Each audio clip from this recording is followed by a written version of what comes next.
वाह, क्या आईपीओ है। आस्था मैम से हमने रिक्वेस्ट की है खास तौर से कि वो अपने अलग अलग आईपीओस के ऊपर रेटिंग दें, क्योंकि आईपीओ मार्केट है बहुत तेज़ और कई सारे आईपीओ आज बंद हो रहे हैं। सो एक एक करके सारे आईपीओस के ऊपर उनसे चर्चा होनी है और सारे आईपीओस के ऊपर उनकी एक रेटिंग भी कंसोलिडेटेड रेटिंग ली जाएगी, क्योंकि 5 आईपीओस के ऊपर आज चर्चा करना ज़रूरी है। तो आस्था मैम को हमने आज इसलिए स्पेशली बुलाया है आईपीओस के लिए ही कि किस तरह से वो रीड कर रही हैं आईपीओ मार्केट में। पहले शुरुआत करते हैं उन आईपीओस की जो कि ऑलरेडी खुले हुए हैं। तो पहला नाम आता है विक्रम सोलर का। ये आईपीओ आज बंद होने वाला है और इस आईपीओ में अब तक 9.5 गुना के आसपास ये आईपीओ सब्सक्राइब हो चुका है। 19 से लेके 21 अगस्त तक ये आईपीओ खुला रहेगा। आईपीओ का प्राइस बैंड करीब करीब 315 से लेके 332 रुपए की रेंज में रहे और आईपीओ से करीब 2080 करोड़ रुपए जुटाने की योजना है। फ्रेश इशू के जरिए करीब 1500 करोड़ है और ओएफएस के जरिए करीब करीब 580 करोड़ रुपए कंपनी की रेस करने की योजना है। एंकर इन्वेस्टर से ऑलरेडी 620 करोड़ रुपए के आसपास की रकम जुटाई जा चुकी है। मेजर ब्रोकरेज हाउसेज की तरफ से रेटिंग आपकी स्क्रीन पर है, जहां पे लक्ष्मी श्री मानता है कि इसमें आप अप्लाई कर सकते हैं, में अप्लाई है। एक्सिस कैपिटल ने कोई रेटिंग नहीं दी है। केनरा बैंक सिक्योरिटीज़ की तरफ से अप्लाई है और एसबीआई कैप की तरफ से अप्लाई है। इन सब के बीच में अब आस्था मैम से राय लेते हैं कि उनकी राय क्या कहती है। आस्था मैम नमस्कार, स्वागत है आपका कार्यक्रम में। आपसे आपकी राय तो हमें लेनी ही है, खास तौर से इंडिविजुअल स्टॉक्स को लेकर भी, लेकिन उससे पहले जरा और कुछ आईपीओस को भी देख लेते हैं। विक्रम सोलर के बाद दूसरा आईपीओ आता है जेम एरोमेटिक्स, जो आईपीओ अब तक 6.5 गुना सब्सक्राइब हो चुका है। 19 से लेके 21 आस्था मैम इनफैक्ट जुड़ भी चुकी है। आस्था मैम सुन पा रहे हो आप? जी बिल्कुल। Good afternoon Sumit ji. Good afternoon ma'am. पहले तो बहुत बहुत शुक्रिया, आपने अपने यूजुअल फ्राइडे से एक दिन पहले हमारे लिए समय निकाला और ये तमाम आईपीओ में बातचीत करने के लिए आप हमारे साथ जुड़े। तो आस्था मैम, सबसे पहला नाम जिस पे भी बातचीत कर ही रहा था मैं, वो है विक्रम सोलर। इसका आईपीओ आज बंद होने वाला है। 315 से 322 रुपए का इसका प्राइस बैंड है। पार्शियल ओएफएस है, पार्शियल फ्रेश इशू है। आप इसको कैसे देख रहे हो? क्या रैंकिंग रखी है आपने इसकी? देखिए, विक्रम सोलर की बात करें तो इंडस्ट्री काफी स्ट्रांग है। इनकी ऑर्डर बुक भी काफी स्ट्रांग है 10 गीगावाट की, और बेसिकली इंडस्ट्री में बहुत बड़ा ट्रैक्शन है और इनफैक्ट एक्सपोर्ट सेल्स भी उनकी ऑलमोस्ट नेग्लिजिबल है। तो उस हिसाब से यूएस टैरिफ्स का भी कोई बहुत बड़ा असर यहाँ देखने को नहीं मिलेगा। लेकिन एक ही चीज जो मुझे लग रही थी और खटक रही थी, वो इसकी वैल्यूएशन थी, क्योंकि इन्होंने वैल्यूएशन के फ्रंट पे यहाँ पे मुझे लगा कि प्राइस टू अर्निंग मल्टीपल जो 80 के आसपास का आता है, थोड़ा ज्यादा लग रहा है as compare to listed peer, specially अगर मैं वारी एनर्जीज को अगर इससे कंपेयर करती हूँ, तो वहां पे थोड़ा सा मुझे ये एक्सपेंसिव लगा एज कम्पेयर टू पेयर। और इसी वजह से ये अच्छा तो है, लेकिन लगाना भी चाहिए। लिस्टिंग गेन की होने की उम्मीद है, लेकिन बहुत बड़े लिस्टिंग गेन की यहाँ पे उम्मीद ना रखें, क्योंकि वैल्यूएशन के हिसाब से यहाँ पे थोड़े से वैल्यूएशन हायर साइड पे लगते हैं। चलिए दूसरे आईपीओ पर आते हैं। वो है जेम एरोमेटिक्स का। करीब करीब 6.5 गुना ये आईपीओ अब तक सब्सक्राइब हो चुका है। 19 से लेके 21 अगस्त तक ये आईपीओ खुला रहेगा। प्राइस बैंड 309 से 325 रुपए, यानी आज आखिरी दिन है, और करीब 451 करोड़ रुपए जुटाने की योजना है और फ्रेश इशू 175 करोड़ रुपए, ओएफएस 276 करोड़ रुपए। ब्रोकरेज हाउस में केनरा सिक्योरिटीज अप्लाई की रेटिंग। आस्था मैम, जेम एरोमेटिक्स कैसे देख रहे हो आप इसे? देखिए, स्पेशलिटी इंग्रेडिएंट्स मैन्युफैक्चरिंग करती है ये कंपनी, एसेंशियल ऑयल्स वगैरह के लिए। तो एक कमोडिटी बिजनेस है। वैसे कंपनी के फाइनेंशियल परफॉर्मेंस काफी बढ़िया लगी, प्राइसिंग भी मुझे यहाँ पे ठीक ठाक लगी एज कम्पेयर टू पीयर्स। पर सब्सक्राइब करने की राय तो हम इसमें भी दे रहे हैं listing gain long term perspective से, लेकिन बात वहीं पे आके अड़ती है कि बहुत बड़े गेन होने की यहाँ पे भी उम्मीद ना करें। लिमिटेड लिस्टिंग गेन्स की मैं यहाँ पे एक रिकमेंडेशन दे रही हूँ। फॉर लिमिटेड लिस्टिंग गेन के लिए इस आईपीओ को देखा जाए। जेम एरोमेटिक्स में लगाने की तो सलाह है, बट छोटे मोटे लिस्टिंग गेन और लॉन्ग टर्म पर्सपेक्टिव से लगाए। ओके, छोटे मोटे लिस्टिंग गेन यहां पर आते हुए दिखाई पड़ सकते हैं। तीसरा नाम पटेल रिटेल। ये अब तक करीब करीब 35 गुना सब्सक्राइब हुआ है। सबसे ज़्यादा सब्सक्राइब होने वाला आईपीओ यही है इस समय के लिए। 19 से 21 यानी कि आज लास्ट डे है और 237 से 255 रुपये इसका प्राइस बैंड है। करीब 242 करोड़ रुपए जुटाने की योजना है। इसमें फ्रेश इशू 215 है और 25 करोड़ रुपए का एक ओएफएस है। एंकर इन्वेस्टर से 43 करोड़ रुपए ऑलरेडी रेज कर दिए हैं। महाराष्ट्र या वेस्टर्न मुंबई या सेंट्रल मुंबई में इस कंपनी का कामकाज है। आस्था मैम, कैसे देख रहे हो आप? जी बिल्कुल। देखिए, एक स्टोर 2008 में इन्होंने चालू किया था, वहां से अभी 42 से 43 स्टोर्स तक ये पहुंच चुके हैं।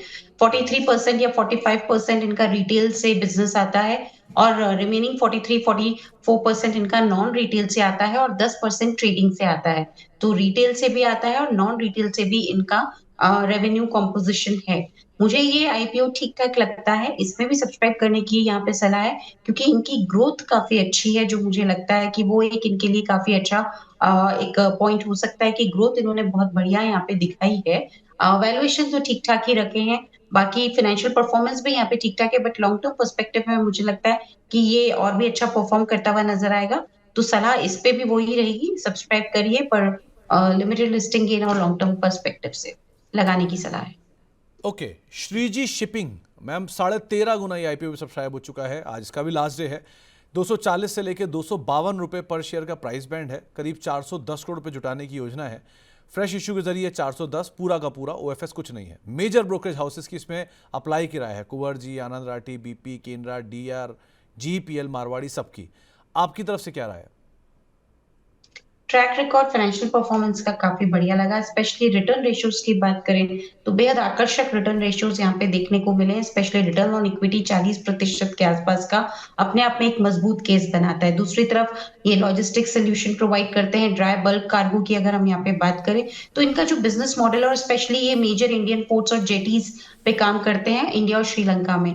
तो थोड़ा बिज़नेस मॉडल मुझे as compare to traditional shipping company से थोड़ा-सा डिफरेंट है और शायद इसी वजह से ये कंपेरेबल भी नहीं है उनसे। बट स्टिल मुझे इनका बिज़नेस मॉडल पसंद आया, फाइनेंशियल परफॉर्मेंस यहाँ पे अच्छी लगी और यहाँ पे भी हमने सब्सक्राइब की रेटिंग दी है, listing in long term perspective दोनों ही नज़रिए से। ओके, एक और आईपीओ जिसका आज दूसरा दिन है वो है मंगल इलेक्ट्रिकल्स। अभी थोड़ी पहले मैनेजमेंट से बातचीत भी कर रहे थे।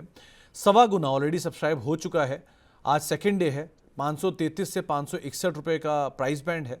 400 करोड़ रुपये जुटाने की योजना है। पूरा फ्रेश इशू है, कोई ओएफएस नहीं है और केपेक्स और डेट रिपेमेंट के लिए कंपनी इस रकम का इस्तेमाल करेगी। Anand Rathi, Axis, Canara, IFL, SBI, Ventura सब ने मोरलेस अप्लाई की यहाँ पर राय दी है। आपकी तरफ से क्या राय है? जी, बिल्कुल जयपुर बेस्ड कंपनी है और देखा जाए तो प्राइसिंग भी यहाँ पे 32-33 के प्राइसिंग टू अर्निंग मल्टीपल पे आता है क्योंकि ये लोग ट्रांसफार्मर कंपोनेंट्स प्रोवाइड करते हैं और मुझे ऐसा लगता है कि ये ऑपरेशनल परफॉर्मेंस यहाँ पे अच्छी है, ऑर्डर बुक भी ठीक-ठाक है, तो ये भी एक एवरेज सा काउंटर लगता है, लगाने की सलाह है। तो सुमित जी सार यही है कि जितनी भी कंपनीज़ आ रही हैं, कुछ उसमें से कोई भी एक बहुत-बहुत जिसे हम बोलते हैं स्ट्रॉन्ग काउंटर वैसा नहीं लगता। सब एक एवरेज काउंटर्स लगते हैं, सब में कुछ एक बातें पॉजिटिव है, कुछ नेगेटिव है। तो सबका जो सार है और या निचोड़ है वो यही है कि इन सब आईपीओस में आप लगा सकते हैं, लेकिन लिस्टिंग गेन बड़े-बड़े होने की यहाँ पे उम्मीद ना रखें। एक बात बताओ आस्था मैम, 5-5 आईपीओ है, पैसा है लिमिटेड, लगाना है सब में, तो पहली प्रेफरेंस किसे दें, दूसरी प्रेफरेंस किसे दें, तीसरी प्रेफरेंस किसे दें? आपने कुछ तो तय किया होगा। बिल्कुल। देखिए विक्रम सोलर को पहली प्रेफ़रेंस सिर्फ़ मैं इसीलिए दे रही हूँ क्योंकि आईपीओ का साइज़ बड़ा है, अलॉटमेंट आने के चांसेस यहाँ पे ज़्यादा अच्छे हो जाते हैं। तो विक्रम ठीक है। सोलर उसी हिसाब से पहली प्रेफ़रेंस पे है, लेकिन वैल्यूएशन तो वहाँ पे भी पूरा हेवी है, तो वो बहुत आकर्षक नहीं है, लेकिन क्योंकि आईपीओ का साइज़ इसमें बड़ा है, तो यहाँ पे अलॉटमेंट के चांसेस थोड़े ब्राइट रहेंगे। पहले नंबर पे विक्रम सोलर को रखें, दूसरे नंबर पे श्रीजी शिपिंग को रखने की सलाह है। श्रीजी शिपिंग की बात करें तो मुझे इनकी फाइनेंशियल परफ़ॉर्मेंस काफ़ी मज़बूत लगी और जैसा मैंने बोला कि इनका जो बिज़नेस मॉडल है वो थोड़ा-सा डिफरेंट है। आपने भी यहाँ पे मैनेजमेंट से चर्चा की तो आपको भी ये फ़ील आया होगा कि ट्रेडिशनल शिपिंग कंपनीज़ की तरह इनका बिज़नेस मॉडल नहीं है। तो फाइनेंशियल परफॉर्मेंस मज़बूत होने की वजह से दूसरे नंबर पे इसको रखा जा सकता है। स्पेशली रिटर्न रेशियोज़ काफ़ी आकर्षक हैं इनके। तीसरे नंबर पे पटेल को रखा जा सकता है क्योंकि अभी जो हम देख रहे हैं, एक तो सरकार की तरफ से भी जो यहाँ पे अनाउंसमेंट्स आ रहे हैं, तो रिटेल स्पेस में एक बढ़िया तेज़ी है और रिटेल स्पेस का ही ये एक आईपीओ है। तो मुझे लगता है कि उस तेज़ी का फ़ायदा भी इसको होता हुआ नज़र आएगा।